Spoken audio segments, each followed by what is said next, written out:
नमस्कार दोस्तों, स्वागत है आपका हमारे इस वीडियो में। दोस्तों, जैसा कि आप थंबनेल में देख कर आए हैं दोस्तों, उसी तरीके से आज हम आपको पढ़ाने वाले भी हैं।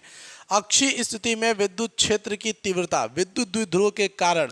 जी हाँ दोस्तों, आज हम पढ़ेंगे बेहतरीन अंदाज में। तो सबसे पहले आपको एक चीज़ समझना है। क्या समझना है दोस्तों? यहाँ पे जो सबसे ज़्यादा ज़रूरी चीज़ है, मैं उसी के बारे में बात कर रहा हूँ। देखिए दोस्तों, अगर आपका कहीं पे प्लस क्यू आवेश रहे और कहीं पर माइनस क्यू आवेश रहे, तो याद रखिएगा जो विद्युत क्षेत्र की दिशा होगी, ध्यान से समझिएगा, जो विद्युत क्षेत्र की दिशा होगी वो प्लस से दूर जाती हुई होती है और इस साइड में इसकी तरफ आती हुई होती है। ये दो बातें आपको विशेषकर इसमें ध्यान रखनी है। अब हम बात करते हैं दोस्तों कि विद्युत द्विध्रुव आखिर क्या होता है। आखिर क्या होता है विद्युत द्विध्रुव? अगर इसके ऊपर बात करें तो यह समझने का प्रयास करिए कि जब समान परिमाण, ध्यान से सुनिएगा, जब समान परिमाण परंतु विपरीत प्रकृति के, अगर ये आपका प्लस क्यू आवेश है तो इसकी जगह पे हम मान लेते हैं माइनस क्यू आवेश यहाँ पर है।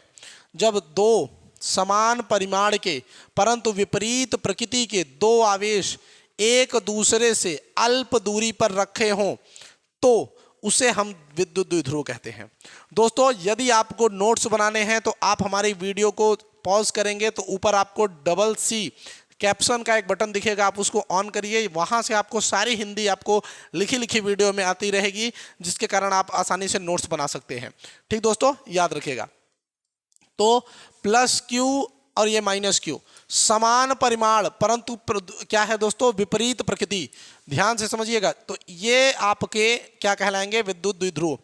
तथा इनकी बीच की दूरी भी होती है और वो बहुत अल्प होती है। फिलहाल हम इसका मिड पॉइंट O मान लेते हैं, ये जो जगह है उसको A मान लेते हैं तथा ये जो जगह है उसे हम B मान लेते हैं दोस्तों। इसके अलावा A से O की दूरी हमने D मान ली, यहां से यहां की दूरी हमने D मान ली। अब देखिए दोस्तों, अक्षीय क्या होता है। देखिए दोस्तों, ये जो हमारी लाइन है ये अक्ष है। अगर हम यहाँ पे लेंगे, यहाँ पे लेंगे, यहाँ पे लेंगे, यहाँ ले तो ये अक्ष पर नहीं है, अर्थात ये निरक्षीय है।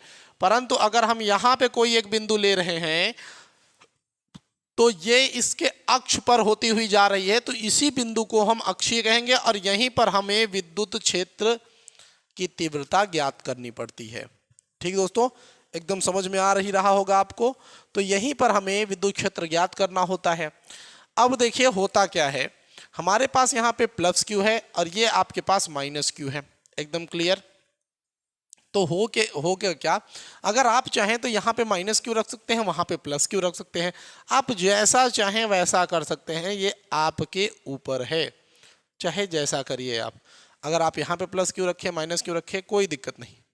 ठीक, अब यहाँ पर आपको क्या करना है, देखिए, अगर हम एक बिंदु आवेश के कारण, ध्यान से सुनिएगा इस बात को, एक बिंदु आवेश के कारण किसी बिंदु पर विद्युत क्षेत्र की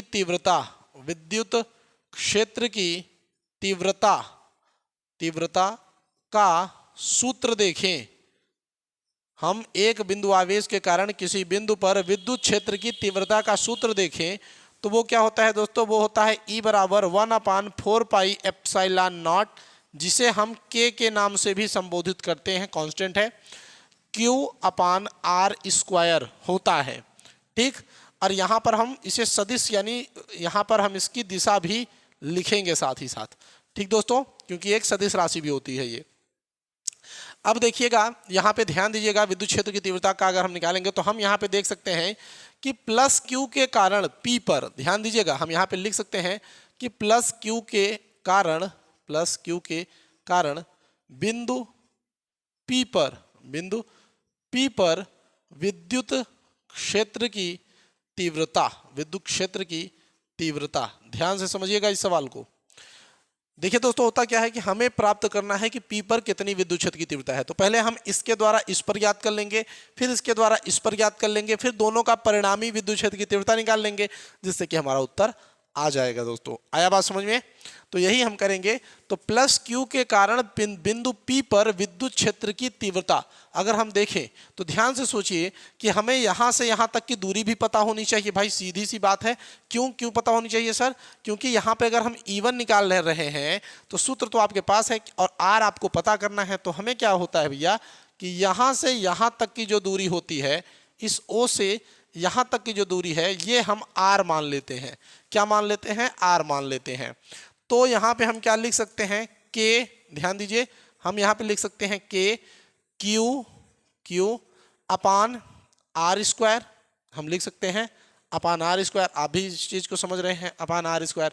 अब देखिए यहां पे अगर हम देखें इस चीज को, देखिए अगर हम यहाँ पे इस चीज को हम नोटिस करना चाहते हैं तो R जो है हमारा यहाँ से यहाँ तक है, और ये हम अगर यहाँ से D को जोड़ लेते हैं, D और R जोड़ लेते हैं, तो यहाँ से यहाँ तक की टोटल दूरी आ जाएगी। तो यहाँ पे होगा R प्लस D, यहाँ पे होगा R प्लस D का होल स्क्वायर, ठीक, क्योंकि R का स्क्वायर है। अब अगर हम दिशा की बात करें तो यहाँ पे दिशा क्या हो जाएगा दोस्तों? AP। हमारे पास जो दिशा होगी वो क्या होगी? AP। यानी यहाँ से प्लस क्यू के कारण जो विद्युत क्षेत्र की जो दिशा होगी वो इस साइड में जा रही है, इसके कारण। यहीं अगर हम उल्टे दिशा में देखें कि अगर कि माइनस क्यू के कारण बिंदु P पर कितनी तीव्रता है, तो माइनस क्यू के कारण बिंदु P पर विद्युत क्षेत्र की तीव्रता अगर हम इसको चेक करने जाएंगे तो यहां पर हम लिखेंगे E2 बराबर के Q, और ये देखिए R प्लस D था, परंतु यहां से अगर हम देखें तो R में से हमें D को माइनस करना पड़ेगा, तब जाके यहाँ पर इसका वैल्यू बनेगा। और ये हम क्या जानते हैं कि भाई माइनस क्यू के कारण दिशा हमारी इस साइड में बन जाती है, इस साइड। तो ये हमारे पास E1 था, ये हमारे पास E2 हो जाएगा, जो कि हम लिख सकते हैं P से B की ओर हमारी दिशा हमें मिल जाती है एकदम आराम से। अब देखिए अगर आप समझने का प्रयास करें तो यहाँ पर E2 जो है E1 से बड़ा हो जाता है, क्योंकि इसकी जो बीच की दूरी होती है, ध्यान दीजिएगा, अगर मैं कहूँ कि अगर आप मान लीजिए 2 माइनस 2 और ये 5, और इधर आप अगर देखें तो 5 और ये 2 माइनस 2 मत लीजिए, यहाँ पे आप 5 ले लीजिए, चलिए 5 ले लीजिए, आप यहाँ पे इसको 5 ले लीजिए। तो आप क्या कहेंगे कि भैया सबसे बड़ा आंसर किसका आएगा? माइनस वाले का आएगा, इसका नहीं आएगा। किसका आएगा? इसका आएगा, क्योंकि यहाँ पर आपका 5/3 होगा और यहाँ पर आपका 5/7 होगा, तो उत्तर आपका बड़ा माइनस वाला देगा। इसलिए ध्यान दीजिएगा, बीच की दूरी के हिसाब से हम निकालेंगे दोस्तों कि परिणामी विद्युत क्षेत्र की तीव्रता, यहाँ पे जो परिणामी विद्युत क्षेत्र की तीव्रता निकलेगी वो क्या हो जाएगी दोस्तों? E बराबर यहाँ पर ध्यान दीजिएगा E2 माइनस E1, यहाँ पे जो निकलेगी वो क्या हो जाएगी?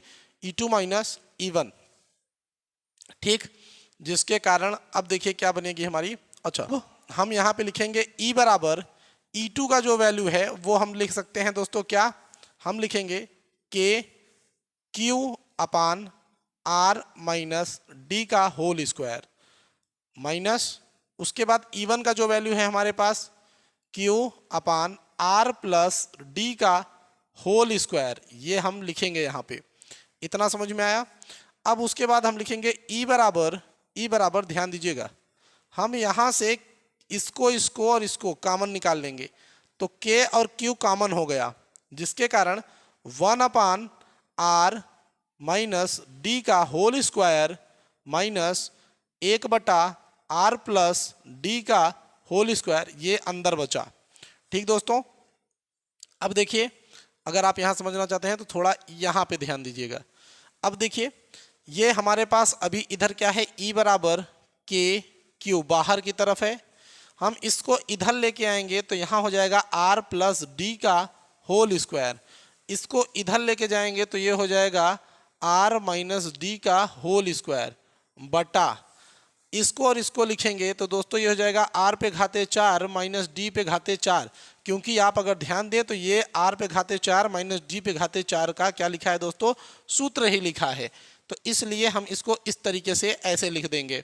अब आप दिमाग लगाइए, अगर हम इसको थोड़ा और सॉल्व करते हैं, तो यहाँ पे हम लिख सकते हैं ई बराबर देखिएगा ध्यान से, ई बराबर और ये बराबर हम लगा देते हैं यहाँ पे, और के और क्यू हमारा बाहर है, इसका हम स्क्वायर खोलेंगे ए प्लस बी का होल स्क्वायर, तो यहाँ पे हो जाएगा आर स्क्वायर प्लस डी का स्क्वायर प्लस 2RD, और ये माइनस है, माइनस की जगह हम माइनस रखेंगे।